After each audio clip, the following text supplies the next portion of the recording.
Have you ever wondered, can you communicate directly with spirit guides, teachers, or non-physical consciousness, or even our higher selves? What would they tell us? My name is Kevin Moore, and since 2015, I started to practice a form of communication which is termed channeling. I have been interviewing experts on my talk show to find out, does life continue after we die? And can we communicate with those that have crossed over? With each expert I spoke to, they all had different ideas. Is there knowledge from the past which could be shared with the present moment? So I thought, why not just speak to the non-physical world directly through channelers around the world? And that's what I set out to do. They Call Us Channelers will take the viewers on a journey into the phenomena known as channeling. And my main goal with this docuseries is to bring a new understanding and awareness to channeling by looking within ourselves and asking, is it truly possible that we can all use this innate ability?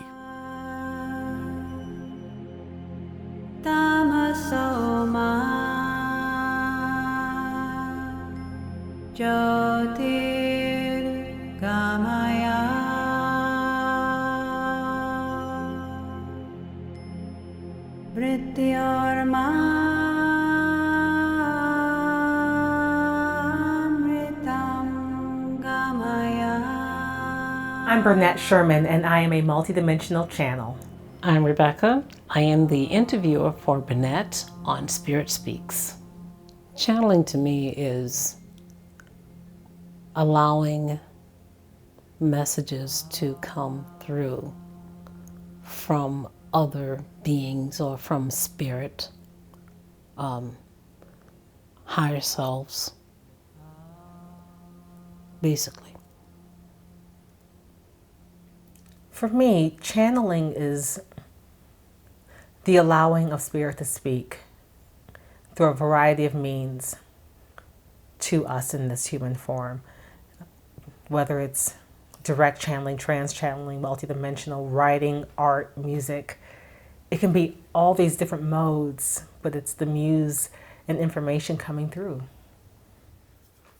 Yes, as an African American, this work is important because a lot of us have come out of very traditional religious environments, sometimes oppressive environments, and the liberation that can be found and experienced through this information, through the wisdom that comes through these higher sources, and I shouldn't call them higher, but more aware sources, it has a chance to free us in a way that a physical world can't.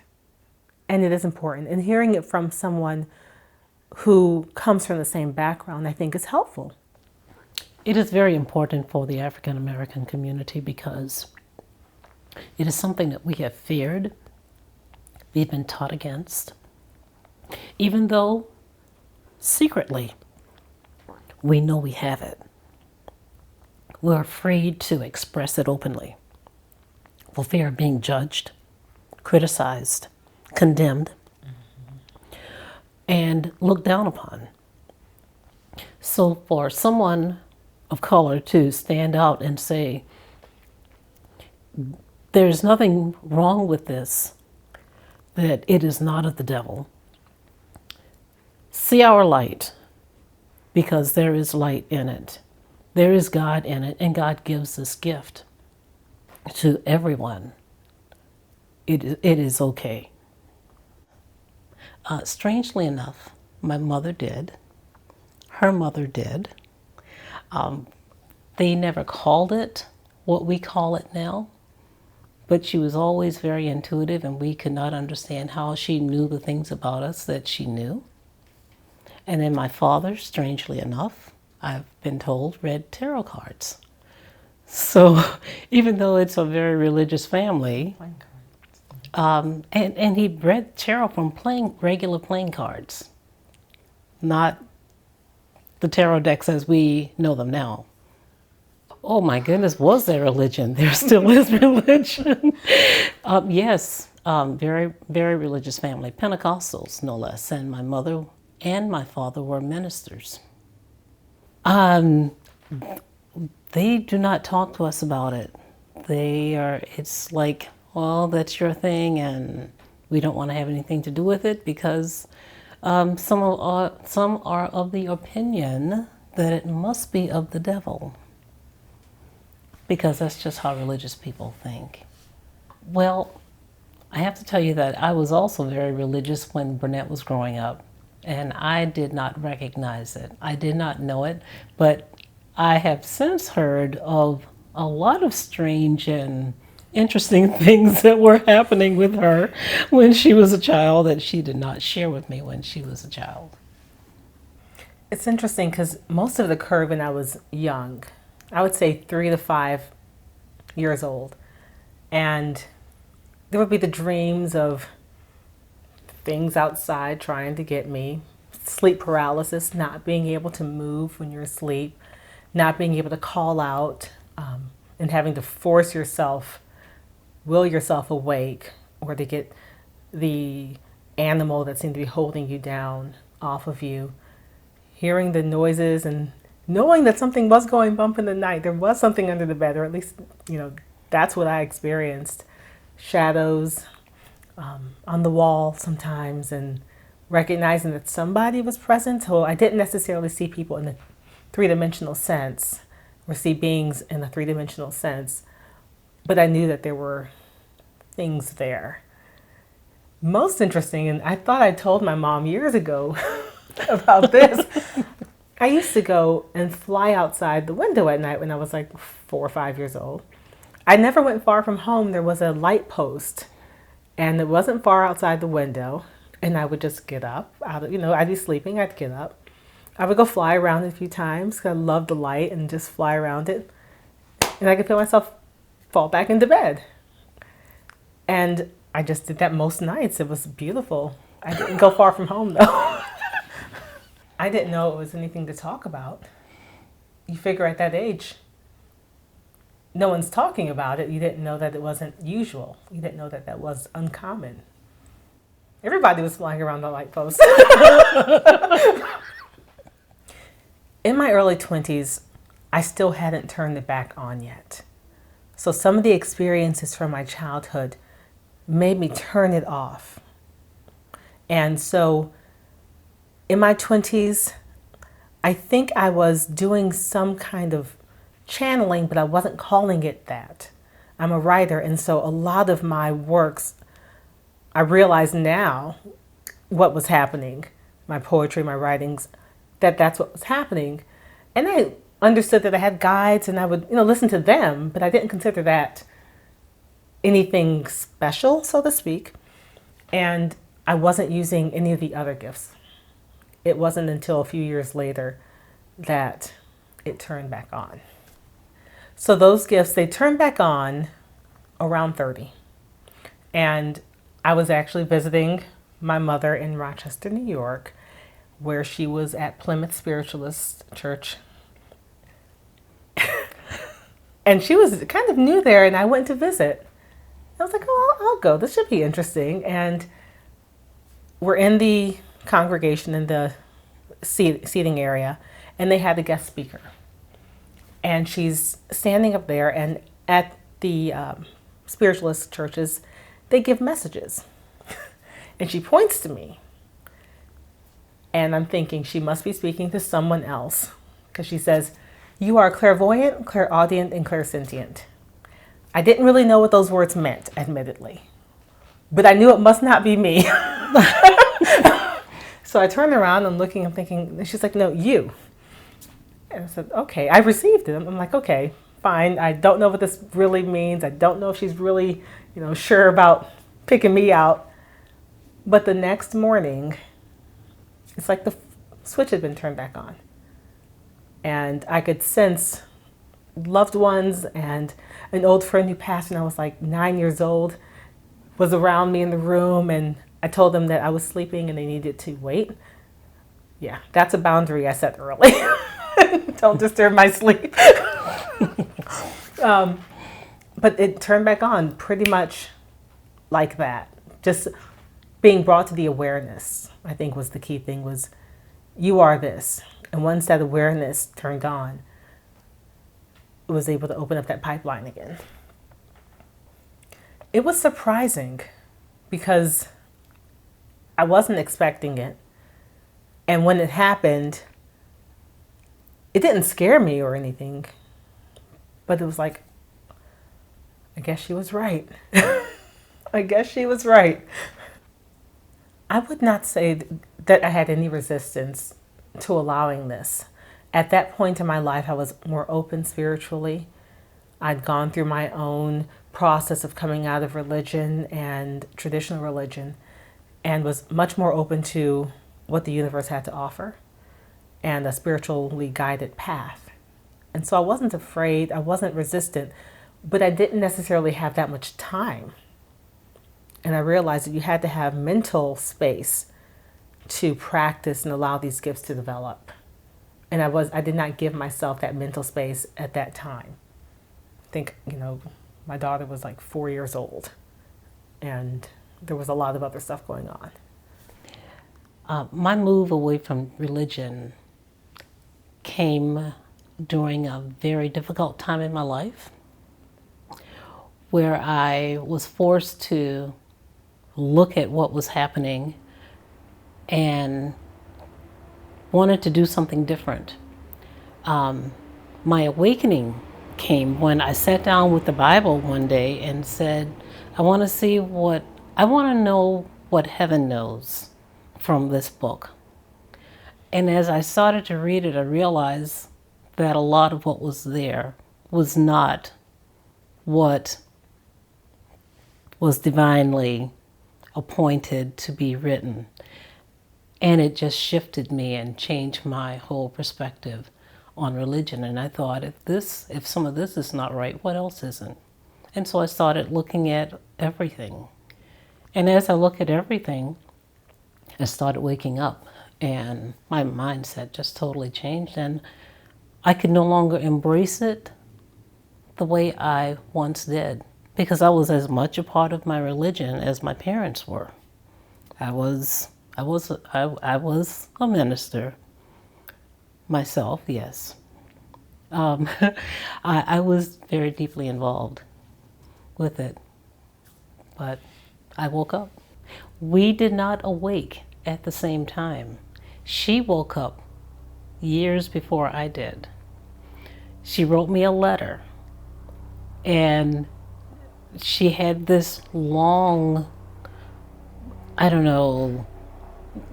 paper written about what I believe, and I could not even understand it. I put it aside. But when I woke up, I went back and I could understand what it said, but she woke up first. When I woke up, what I realized is that when you wake up, you cannot force anyone else to wake up. We have to do it in our own time. So they did not like it with me. They thought that, they called it backsliding. I had backslidden. I was no longer religious, and they thought that the devil had just taken my soul. Now, they treated me a little differently from how they treated her. And I think because I had been in it longer, I professed that I was doing all of the music, the speaking, the teaching. So they looked at me a little more harshly for making that drastic of a change than they did for her because she wasn't involved with it as much. I don't miss the religious community because I go back to it. I don't believe everything they believe, but I don't believe that everything that they teach is wrong. I received some very good basic life morals, principles, standards to live by through that teaching. It helped to make me who I am. So I don't think that anything is all wrong or all right. I sometimes I do miss it. I do miss the spiritual or religious community, but perhaps for different reasons. Growing up, I guess you backslid twice. Because you were actually baptized into a different religion when you were pregnant with me. And True. that's the one I grew up in, which was completely different from what you grew up as. So they probably, Very true.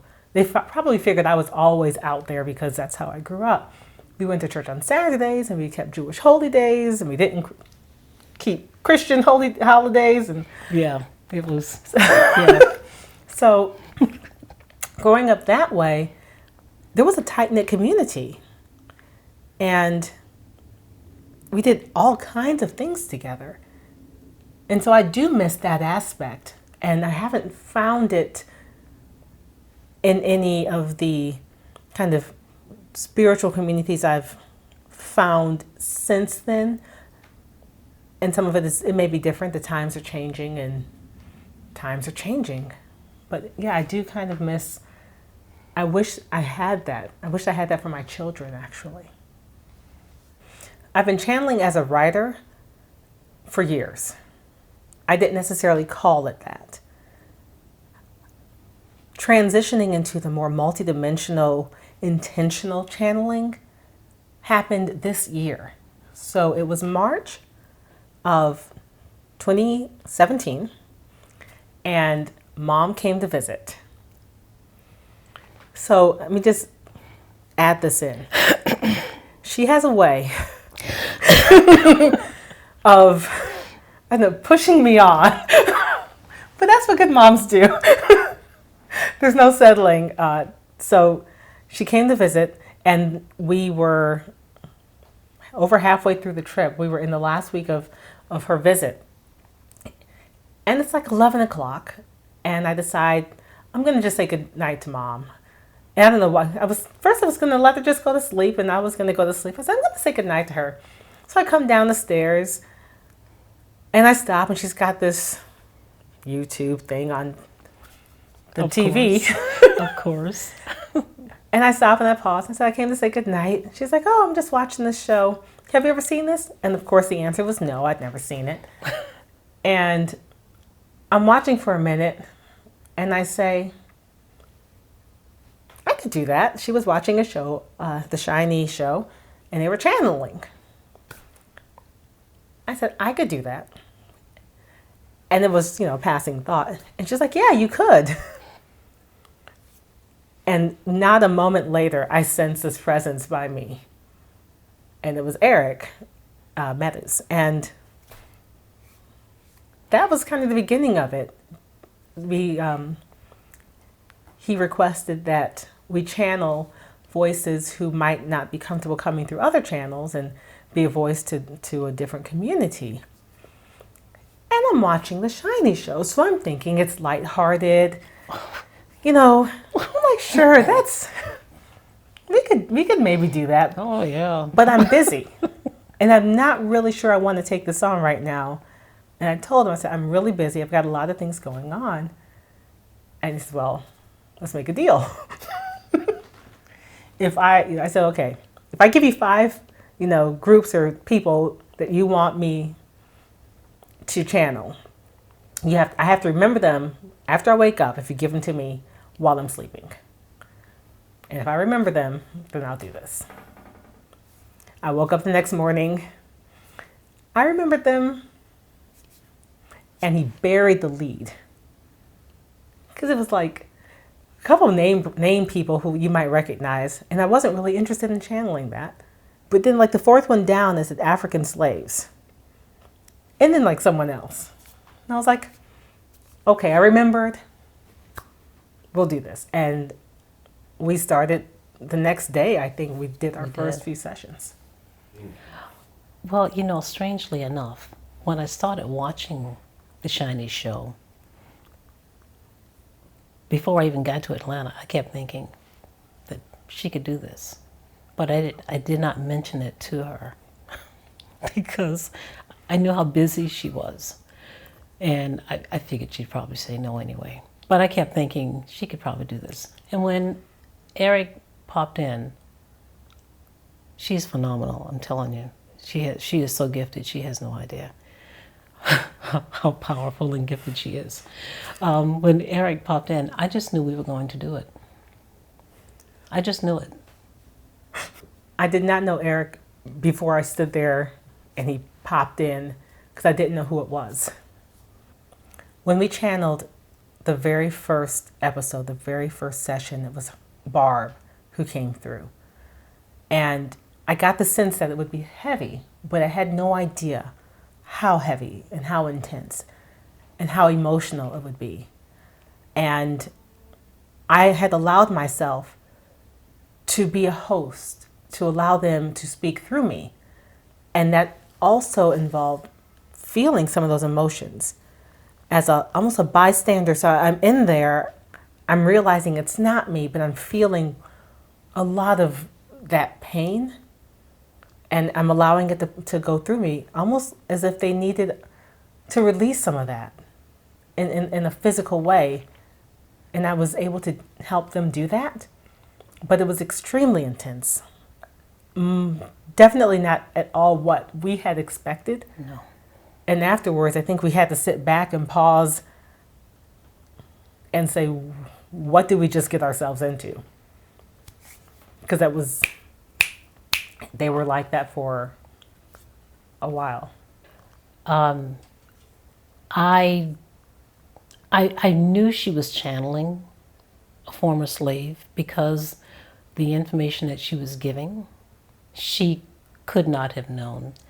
It, could very likely be something I might have known growing up in South Carolina and being familiar with that terrain and closer to the slave history. But she would not have known. When it made it very difficult to know what to ask her. So the questions that I had prepared to ask, they were thrown out because I had to go with what she was sharing. A very intense story. It made me feel like I needed to help her somehow, help her heal, help her get beyond where she was because she was struggling and, not being familiar with this and not knowing what I know now. I was not sure where was this woman coming from, and totally not expecting someone in the spirit realm to come across with that kind of mindset and those kinds of issues. There was, in several of the entities, the spirits who came through, they'd suffered violent deaths, confusing deaths, lives of pain and torment and hurt. There were some who had been slaves, in addition to a few who had been slave owners. And so you saw both sides of this. So Eric's involvement after we got started, he kind of pulled away. I guess he had done what he had come to do, which was get us to do this work. And so once we started, he backed off. There was some times where I felt like we were being egged to continue. And it's particularly in the gap of space when she went back home and we'd done a series of them and we weren't working on them. I kind of got the nudging that, are you going to continue? So I am a psychic medium, an intuitive medium, and I do some readings, but it's not my main focus. If someone is coming to me as a coaching client and needs some guidance, as through spiritual counseling is more the way I do it. So it's not my preference to sit down and just give someone a reading, because my purpose is that, what are you going to do with this? It's not for entertainment. It's, what are you going to do with this to change your life, to improve your life, to move forward? If it's not going to help you grow, then you don't need to know. So I started channeling Setha, the week after Mom went back home, I was like, okay. I sat down that morning. I said, it's time for me to get back to work because I'd been doing these. We did about 14 sessions in 3 days. So I have to get back to editing my book. And I had all these other projects, and I said, God, what am I supposed to start with? How do I, structure this time? And I heard this voice, why do you call me God? Which, of course, would get anyone's attention. I guess because that's what we called you. And Spirit said, get something to write down write this message down. So I took out a pen and pad, and I just started scribbling furiously. And I got the name Setha, Seth, both of them together. And I was nervous because I thought, and forgive me, this is my ignorance because I didn't know. I was afraid Seth was the bad guy in the Bible. So I was Googling. I was like, oh my goodness, I don't want to be getting messages from the bad people. And so I went and Googled Seth and trying to figure out who Seth might have been. Like, what is this entity? And I was confused, so I texted my mother. And I texted her something like, Mom, I just got this message from this being. I don't know who it is. It's Seth or Setha. And she texted something back like, you don't know who this is? Do you know who Seth is? And I'm like, no. So she calls me to explain to me. She calls to explain to me who Seth is. But Setha being and the feminine aspect, so bringing in that divine feminine energy into this, in addition to the masculine. Yes, I did. And actually, last night, they wanted to give us a short message. I actually channeled a brief message last night from Setha. But I've done 4, I think there's 3 on our channel, and 1 on the Lighter Side Network show.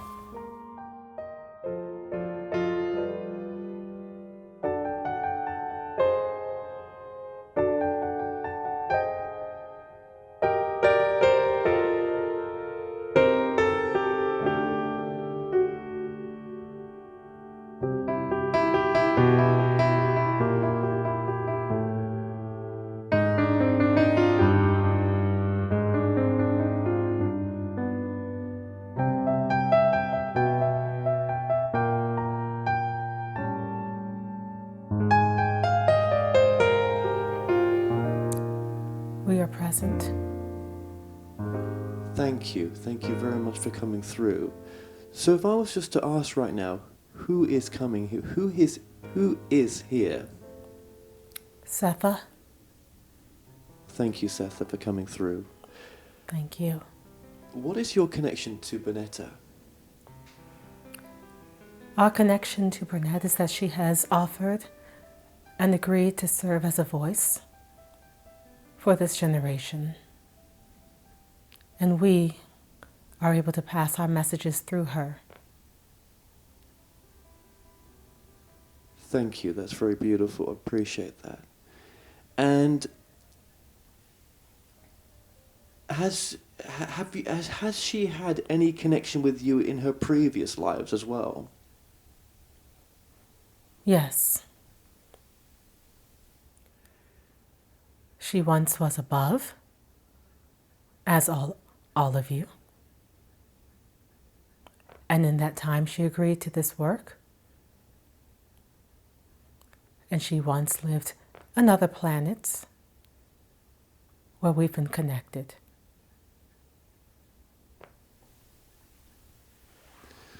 Okay. Why is this the same Seth entity that came through Jane Roberts? We have also grown. But yes, we are the same essential energy. However, we've come for a new era. The needs have changed, the world has changed, the people have changed, and it continues to morph, and we must speak again.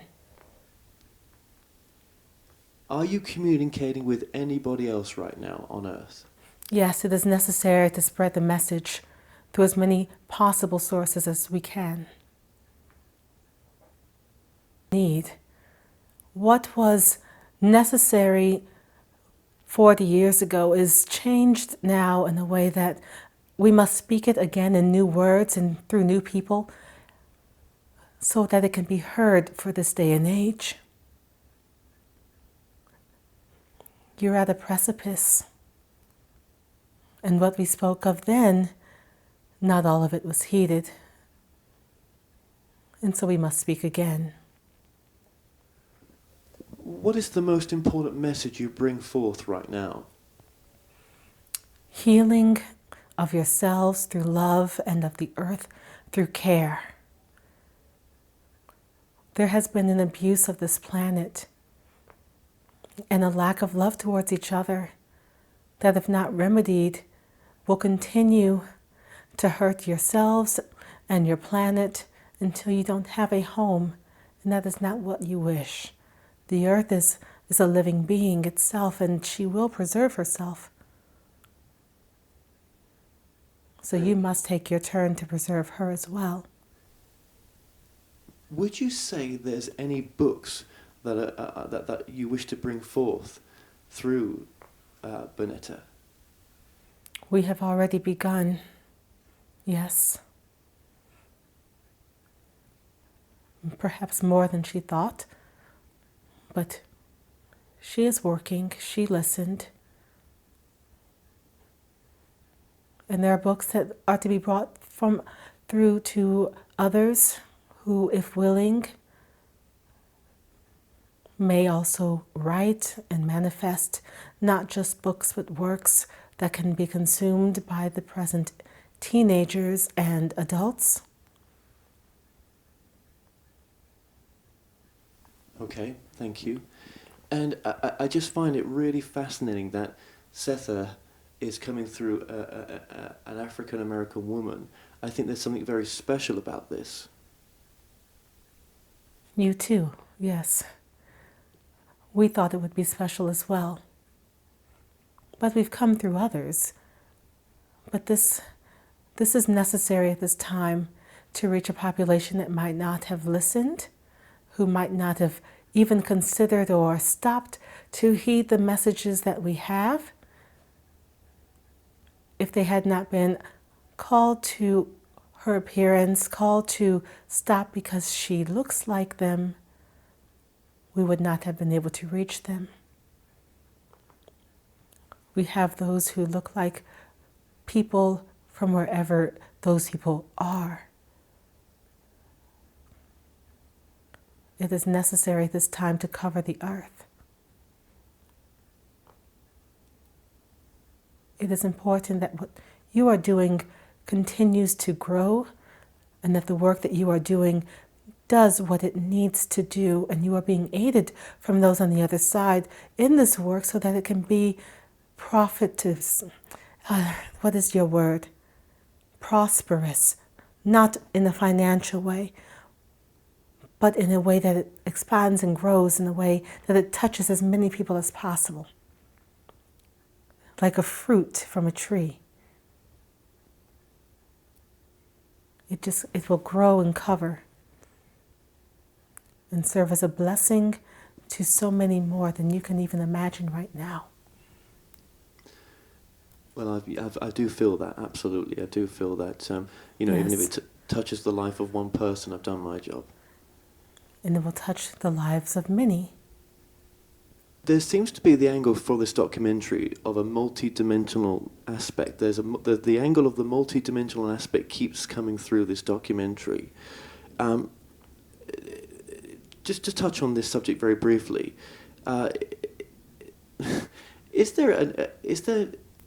there's other parallel worlds, there seems to be. There's other parallel universes, and we are living this same life there's other versions of ourselves out there in other parallel worlds. Yes. Are those lives affecting us in our present moment right now? Yes, there's a singular consciousness that you hold, and that consciousness permeates throughout all aspects of your being. And all aspects of your being include all those parallel yous. However, the energy you put into any idea, any thought, any aspect powers it.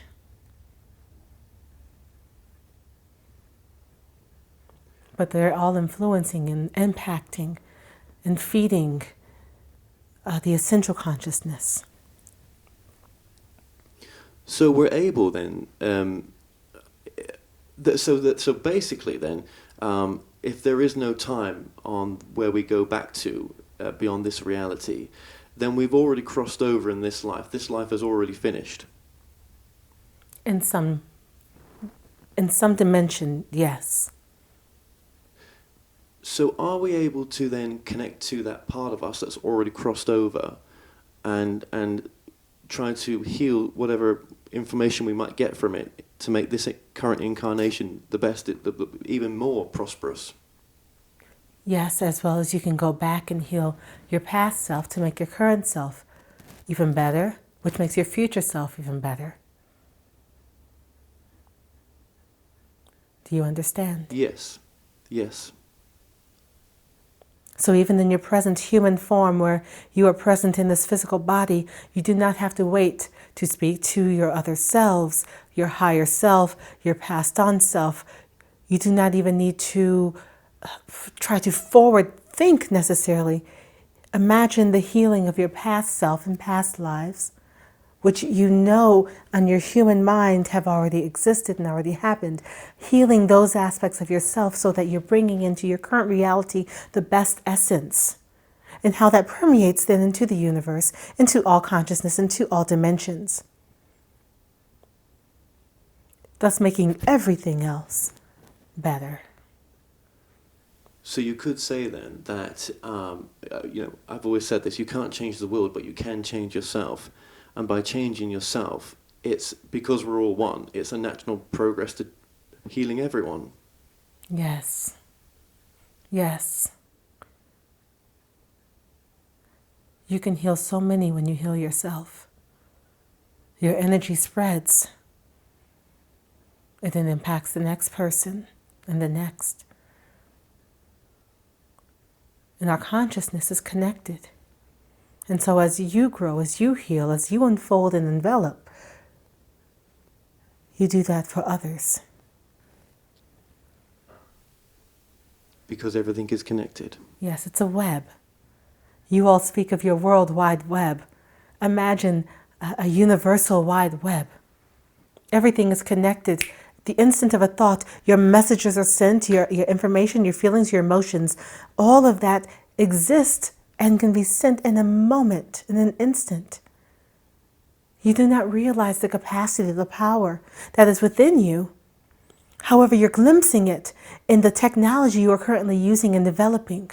The speed at which a message you tap into your phone is sent to another person hundreds, thousands of miles away. You see the correlation. You are able to communicate in this physical reality using energy. However, we fail to have helped you understand so far how you can translate that to not needing a device to use energy, because you still have access.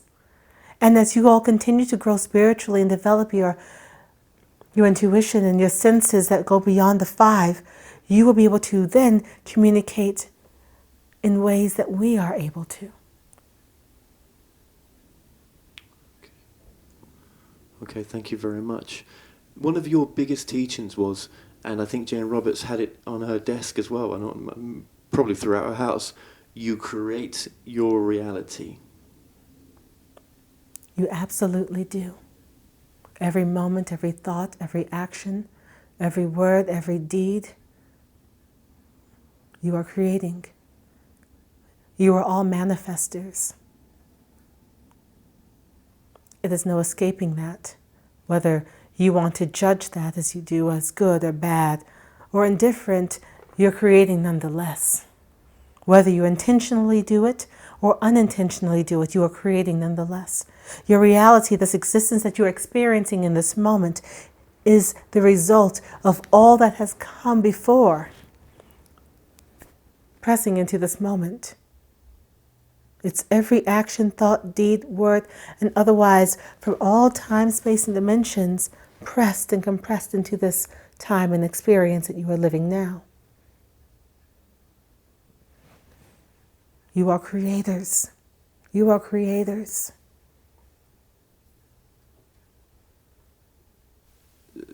So you could say that I've created this experience with you right now. Indeed. We are co-creators in this. How much of this is some form of an illusion or holographic universe? Well, all is illusion. Is it not? It is what you see, what you experience, illusory. Your reality is based on your consciousness in this time and space. Our reality is the same. However, our consciousness is expanded in our understanding and awareness of what time and space and dimensionality are is also expanded, allowing us to take in more. Once you expand, you'll be able to see beyond what is right in front of you. Many of you are waking to this, tapping into this, are able to see the overlay. There's an overlay. You have your planet, you have your people, but you are not the only thing to inhabit this space and this time. You're the only one to inhabit this three-dimensional experience of this space and time, but not the overall space and time and place. Well, that's interesting. So in this space that we're in right now, if we were able to shift our understanding or shift our dimensional perception of it, who else is in this space right now? There are other yous. There's a lighter world, as I like to call it. It's not as dense and compressed, and it's not visible to your human naked eyes. But there's another world like yours, with a similar you, another level branch of your consciousness, that resides in the same space. Are we able to communicate to that part of us? You often do. You don't realize it, but you often do. You don't know that you're talking to yourself, that you're talking to your other self, because that other self has the same consciousness as your current self. When would one recognize that they might be tapping into that aspect?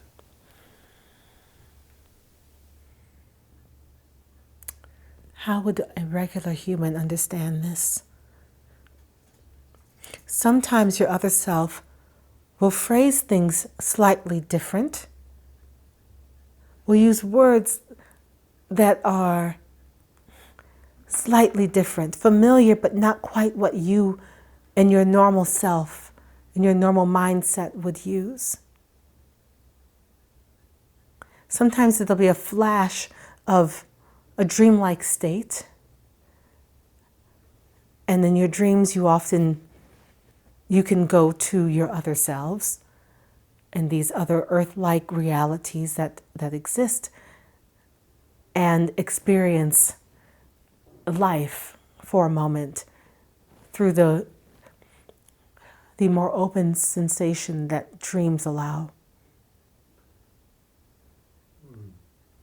But you would have to be aware first that their other selves exist to then be even conscious enough to understand that the voice may be from your other self. Yes, understand?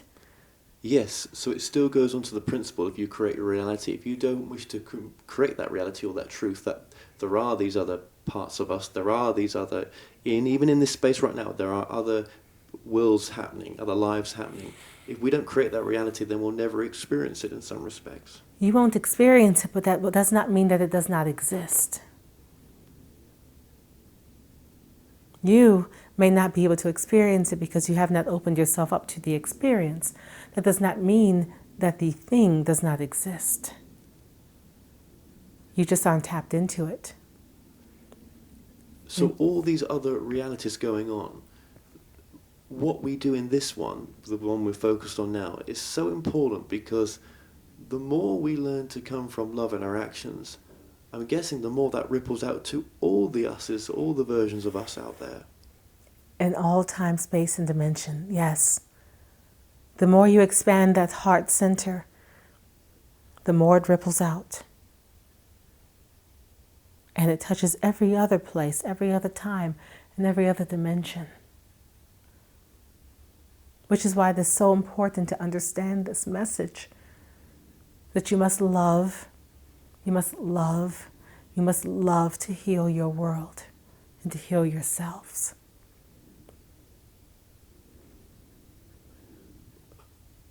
It's almost like, we come here from a place where we're more perfect than we are here now.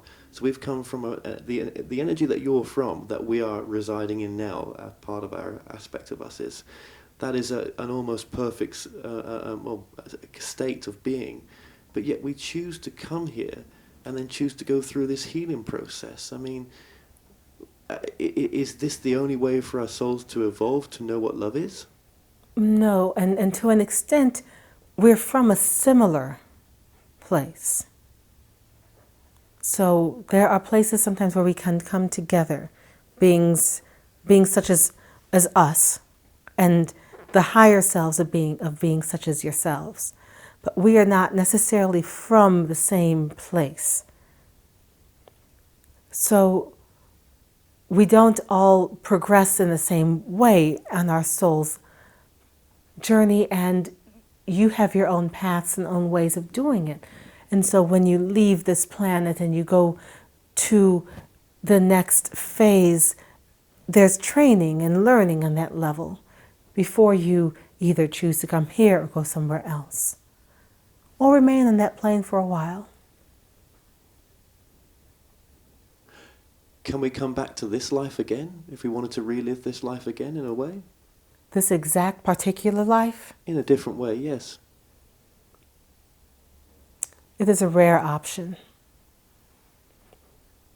because it requires a willingness on all of the other souls to do the same. See, because we have soul agreements and soul groups, and so for you to choose to come back and relive this life means that all of those other souls must also do that. And some simply want to continue their progression and learn what they need to learn on the next journey. So it is rare to relive a particular exact life. Well, could you relive it through maybe a life review? Oh, you will. Yes, yes. You'll have healing and experience to grow and the next level. Once you cross this and you move into your light, you will have training, you'll have experiences to learn and evolve, so that when you return to this life, to this world, or another world or another planet, or to remain in the next level of your light world, then at that point you must progress. You cannot go into those other levels without growing at some way from this level. For example, if you have a child in 4th grade, they can't go into 5th grade just because summer ends or summer begins. Yes, when summer begins, it doesn't automatically mean they're in 5th grade. They must have passed and done the work in order to move to the next level. And the same goes for you, your human lives. You may cross over, your summer may begin, but it does not mean that you necessarily are automatically advanced. You must have passed, and there is an assessment, as in life. Yes, and we've done this many times as well, haven't we? Yes. Different places, different times, different people, different forms. The message that comes through, obviously, is the same in a different flavor for a lot of channelers. And I'm guessing Is that because we all resonate with a different teacher? Yes. As people may choose a different university to study at because it fits them, you may find a teacher that fits you, a mentor, an understanding of this world that fits where you are in that moment. Yes, absolutely. And just moving that towards the times that we live in now as well. What is your opinion on what's happening in our world right now? Well, as we have stated, love. So while there is this necessary turning of the soil, there's also a necessary love. Love is also necessary for healing. And so while the ground is being tilled, you must pour love within. And so in this current situation that you all are experiencing on your planet, where there are government upheavals, political and social ills that seem inconquerable, in truth, it is necessary to cleanse. You must purge out what is not working, what is sick, so that you can heal. It doesn't feel good when you're sick. It doesn't feel good when you have a stomach virus, because all of the nasty stuff is coming up. But once it is out, you feel better. You become stronger. The weakness fades, and you return to health. It is necessary. It is happening.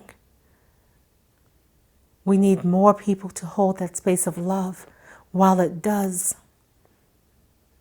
It's almost as if you're setting a parameter, a protection filled with love, so that as this is happening, it doesn't destroy you in the process.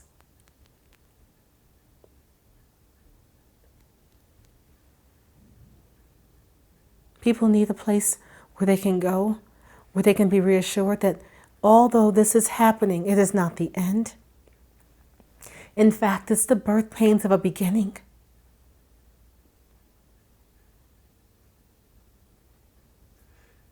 Is there a time of great change about to happen on this planet? It is happening. You are in the midst of it. It's one of the reasons why we are speaking up again now, why we are planting our voices amongst many channelers on this planet, because it is now that you are going through this change. We've been speaking of it. You humans have been speaking of a change coming, and now you are in it. And now that you are in it, you don't want to be in it, but you are in it. And at some point you will come out of it, but right now you are in the midst of it. You are transforming. Some of you feel it internally. Some of you feel it externally. And all of you see it. You see it with your own human eyes, that things are changing very quickly. The world is shifting. The planet is shifting. The human population, the animal population, all shifting, aligning with the new way of being. This new world will require a new you to vibrate at its level. And those who are not able to will choose not to. So what would this... Okay, so this new world coming from that space, that doesn't mean it's an elimination of pain or experiences, good and bad. It's just a world where we're coming from love more to ourselves and each other. But it's not the elimination of the issues that we have here in a totality, is it? Or no, you will not go to what you will consider a perfectness. You'll vibrate differently. The planet, the earth, she is vibrating and changing her vibration, and she's raising her vibration. And in order to remain here as human beings, individually and collectively, you must also raise your vibration. Those who cannot, will not, or choose not to make also the choice to not remain here.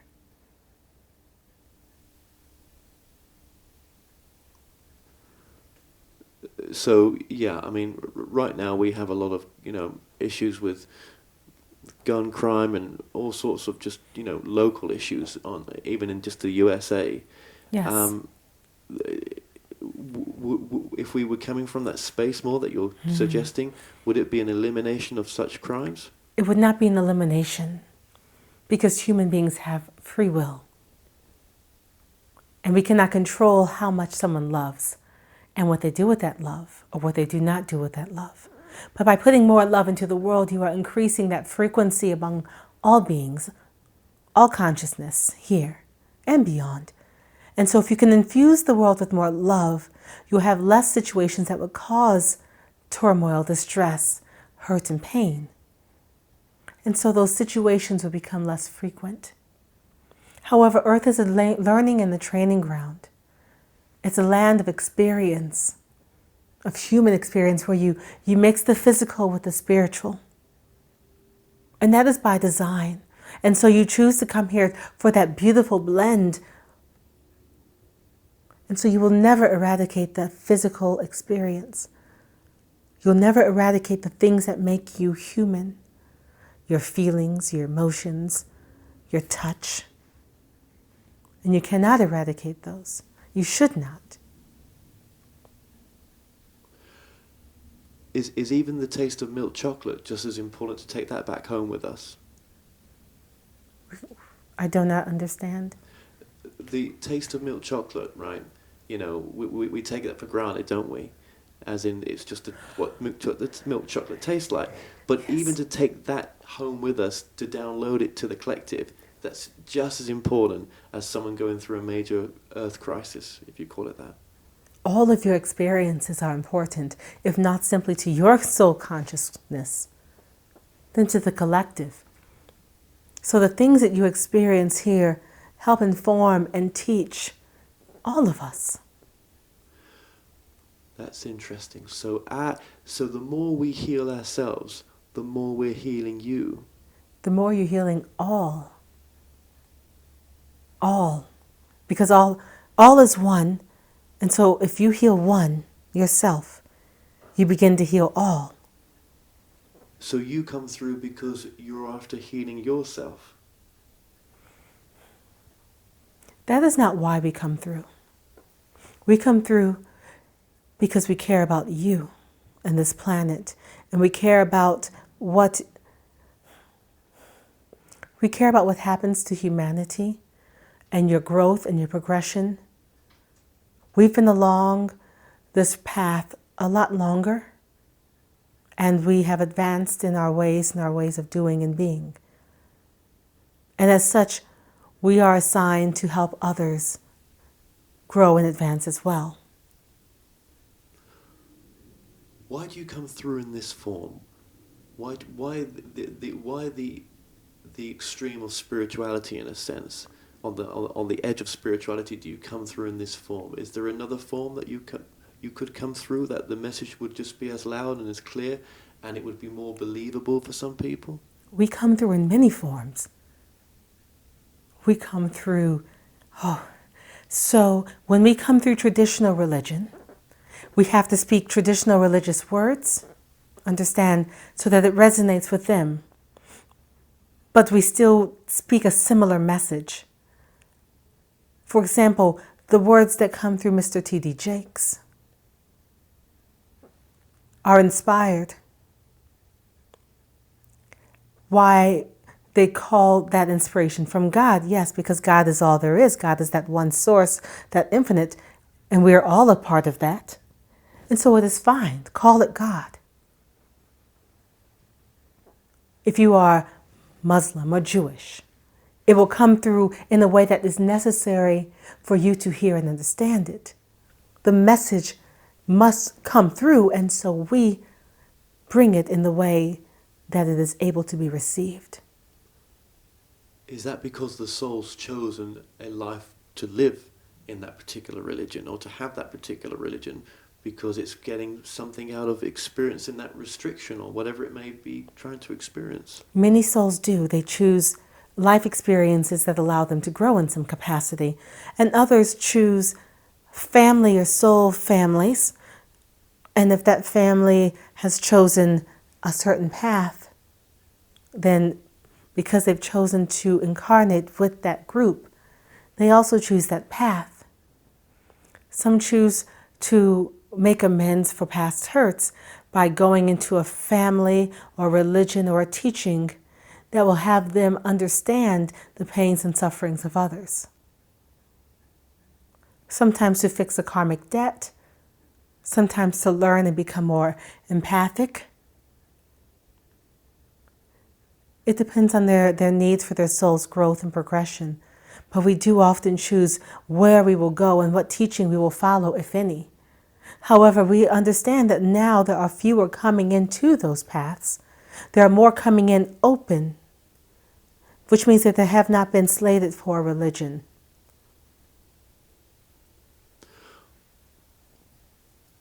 There seems to be an evolution, and I might be using the wrong words here, so forgive me, but there seems to be a combination of the psychic, clairvoyant, the medium, combined with the channeling coming through more and more.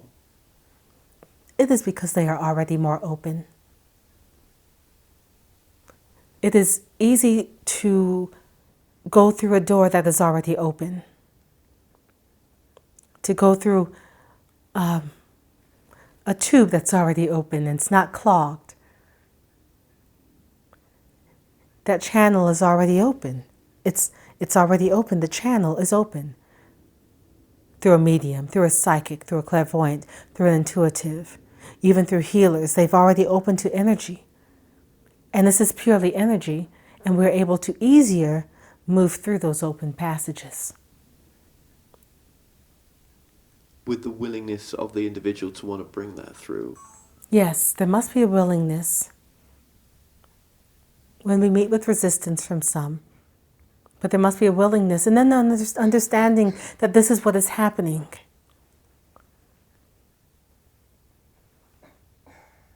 There must also be an understanding of what is transpiring, of what is connecting with them. Because many, and there must be a maturity of spirituality. What's the most important message you'd like to leave this documentary with?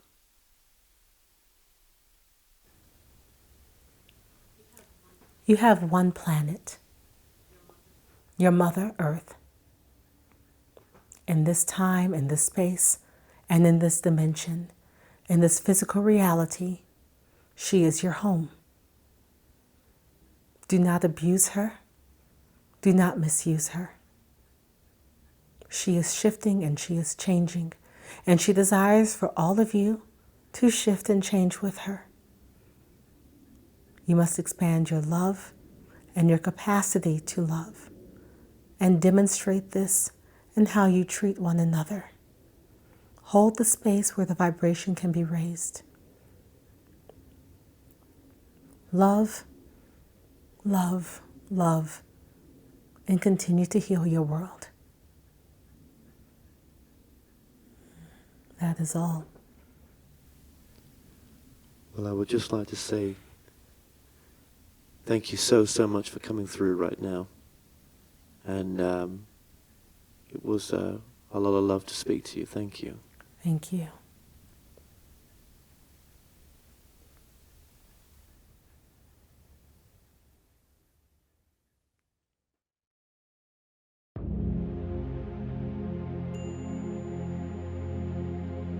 Good.